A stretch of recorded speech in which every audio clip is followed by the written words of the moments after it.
Assalamualaikum warahmatullahi wabarakatuh. Halo semuanya, selamat datang di channel pembelajaran Rumah Anak Kampung. Kali ini kita akan belajar tentang pengetahuan alam, yaitu tentang perkembangbiakan tumbuhan secara generatif. Baiklah, kita mulai saja pembelajaran tentang perkembangbiakan tumbuhan.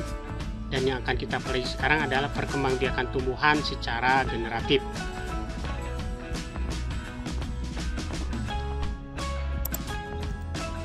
Perkembangbiakan secara generatif adalah perkembangbiakan yang melibatkan induk betina yaitu putih dan induk jantan yaitu serbuk sari.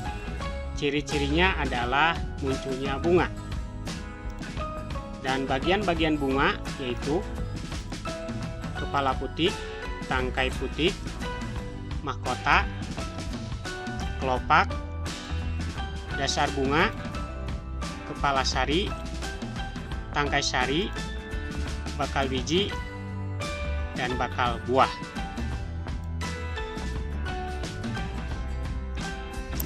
Selanjutnya kita akan mempelajari tentang proses perkembangbiakan secara generatif. Proses perkembangbiakan secara generatif dilakukan melalui proses penyerbukan dan pembuahan. Penyerbukan adalah proses melekatnya serbuk sari di kepala putih. Sedangkan pembuahan adalah proses bersatunya serbuk sari dan sel kelamin betina menjadi bakal biji. Berikut adalah prosesnya, bagannya. Pertama, terjadinya penyerbukan, yaitu melekatnya serbuk sari di kepala putih. Kedua, serbuk sari menuju bakal buah, menuju bakal biji melalui bulu serbuk sari. Tahap ketiga, terjadi pembuahan yang menghasilkan zigot. Tahap keempat, zigot berkembang menjadi lembaga yang merupakan calon tumbuhan baru. Tahap kelima, bakal buah membesar dan berkembang menjadi buah bersamaan dengan pembentukan biji. Tahap keenam, biji yang ditanam atau jatuh di lingkungan yang tepat akan tumbuh menjadi kecambah. Tahap ketujuh, kecambah tumbuh menjadi tumbuhan muda. Dan tahap kedelapan, tumbuhan muda tumbuh menjadi tumbuhan dewasa yang dapat melakukan perkembangbiakan secara generatif.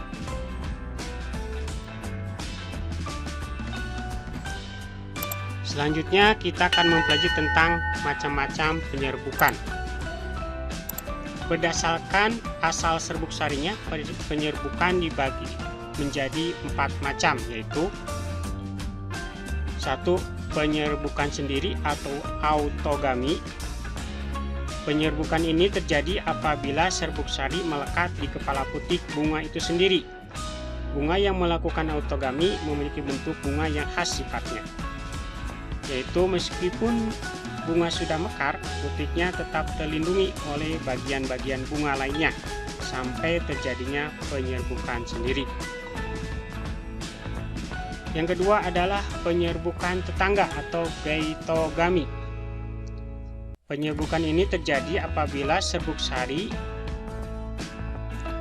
melekat pada bunga atau kepala putih bunga lain yang masih dalam satu tumbuhan. Ciri-ciri bunga yang melakukan penyerbukan tetangga adalah kematangan bunga jantan dan betina yang tidak bersamaan. Ketiga adalah penyerbukan silang atau alogami. Penyerbukan ini terjadi apabila serbuk sari jatuh di kepala putih bunga pada tanaman yang berbeda tetapi masih satu jenis. Yang keempat adalah penyerbukan bastar. Penyerbukan ini terjadi apabila serbuk sari jatuh di kepala putih di bunga yang berasal dari tumbuhan yang berbeda varietasnya. Tujuan dari penyerbukan bastar adalah menggabungkan sifat yang dikehendaki dari dua jenis tumbuhan dalam satu tumbuhan. Misalnya persilangan antara tanaman rambutan berbuah besar dan asam dengan tanaman rambutan berbuah kecil dan manis. Dari persilangan tersebut diharapkan dihasilkan tanaman rambutan yang berbuah besar dan manis.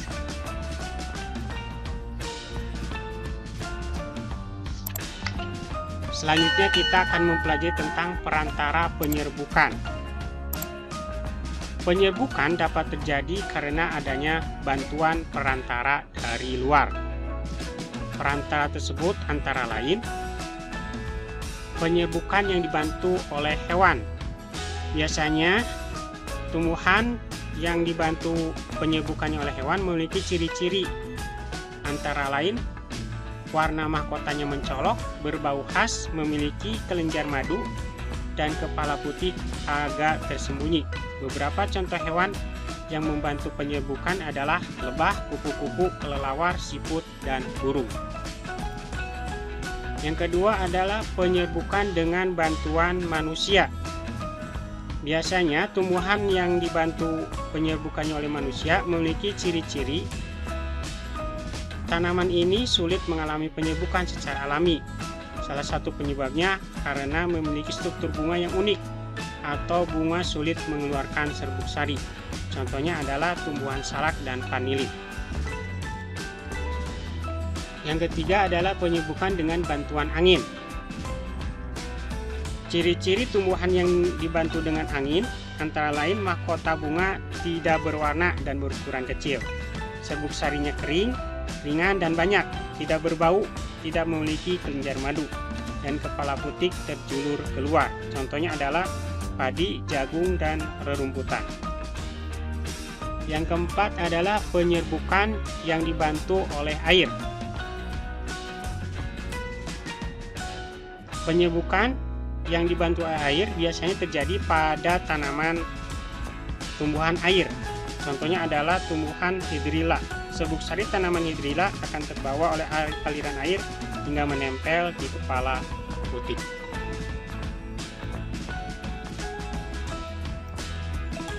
Selanjutnya kita akan mempelajari tentang penyebaran biji. Setelah penyerbukan, bakal biji akan berkembang menjadi biji yang merupakan calon tumbuhan baru.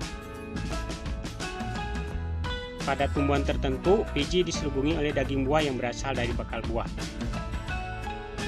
Buah juga dapat membantu dalam penyebaran biji. Berikut macam-macam perantara dalam penyebaran biji. Yang pertama adalah dengan bantuan manusia, baik sengaja ataupun tidak disengaja. Yang tidak disengaja contohnya adalah rerumputan, dan penyebaran biji yang disengaja biasanya yang tanaman dalam bidang pertanian seperti padi, jagung, dan lain-lain. Selanjutnya penyebaran yang dibantu oleh hewan. Biasanya tumbuhan ini buahnya menjadi makanan hewan.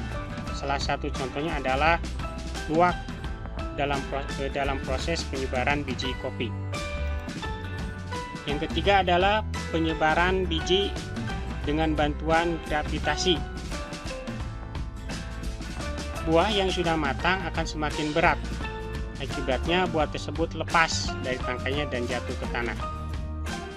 Jatuhnya buah akibat pengaruh gravitasi bumi menjadi cara buah itu dapat menyebarkan biji.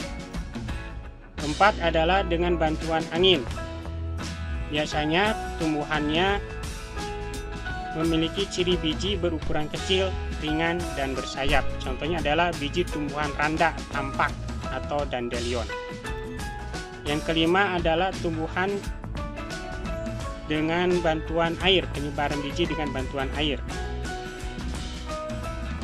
Biasanya memiliki ciri hidup di dekat daerah perairan, misalnya tumbuhan pantai atau tumbuhan yang hidup di air.